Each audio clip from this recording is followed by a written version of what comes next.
వివేకానందరెడ్డి హత్య కేసుకు సంబంధించిన వ్యవహారంలో సాక్షుల మృతికి సంబంధించి ఎలాంటి నిజాలు వెలుగులోకి వస్తున్నాయి? ప్రధానంగా వాచ్మెన్ రంగయ్య హత్య ఏదైతే ఉందో, వాచ్మెన్ రంగన్నకు సంబంధించి ఆయన మీద విష ప్రయోగం చేశారా అనే ఒక అనుమానాన్ని అయితే తెర మీద తీసుకొస్తున్నారు. స్లో పాయిజన్ ఇంజెక్షన్స్ ఇచ్చి, స్లో పాయిజన్ మందులు ఇచ్చి ఆయనకి క్రమంగా వాచ్మెన్ మృతికి కారణమయ్యారా అనే ఒక అనుమానాన్ని అయితే తెర మీద తీసుకొచ్చారు. ఇందులో ప్రధానంగా ఆయన మరణానికి సంబంధించి స్లో పాయిజనే కావచ్చు అనే ఒక చర్చ అయితే జరుగుతోందట.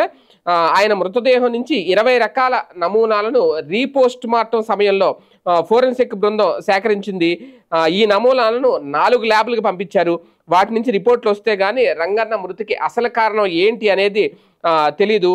ఇప్పటికే సిట్ అంటే ఇప్పటికే వివేకానందరెడ్డి హత్య కేసుకు సంబంధించి సాక్షులు ఒక్కొక్కరు మరణిస్తున్న నేపథ్యంలో వాళ్ళ మరణానికి కారణం ఏంటి, వెనక ఎలాంటి కుట్ర జరిగింది అనే దాని మీద ఒక సిట్ అయితే వేశారు, స్పెషల్ ఇన్వెస్టిగేషన్ టీం.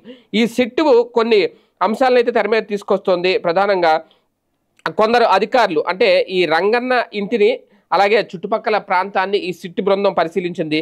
అలాగే ఆయన ఆరోగ్య పరిస్థితి మొత్తం చుట్టుపక్కల వారిని కూడా అడిగి తెలుసుకున్నారు. రాత్రి సమయాల్లో రంగన్న ఆరోగ్య సమస్యలతో ఏమన్నా బాధపడి ఉండేవారా అని విచారించారు. రంగన్న మృతి చెందిన రోజు ఉదయం సెక్యూరిటీ ఎవరు ఉన్నారనే విషయాన్ని కూడా అక్కడ అడిగి తెలుసుకున్నారు. ఈ వివరాలన్నింటినీ క్షుణ్ణంగా రాతపూర్వకంగా నమోదు చేసుకున్నారు. అలాగే రంగన్న ఎన్ని గంటలకు అస్వస్థతకు గురయ్యారు, ఎన్ని గంటలకు పులివెందుల ఆసుపత్రికి తీసుకెళ్లారు, అక్కడి నుంచి రిమ్స్కి ఎప్పుడు తరలించారు అనే దాని మీద కూడా పూర్తిగా విచారణ చేస్తున్నారు. మరి నిజంగా రంగన్న మీద విష ప్రయోగం జరిగిందా, స్లో పాయిజన్ ద్వారా ఆయన మృతి చెందారా, ఈ అనుమానం అయితే రేజ్ అవుతున్న నేపథ్యంలో సిట్ ఎలాంటి రిపోర్ట్ ఇస్తుంది అనేది వేచి చూడాలి.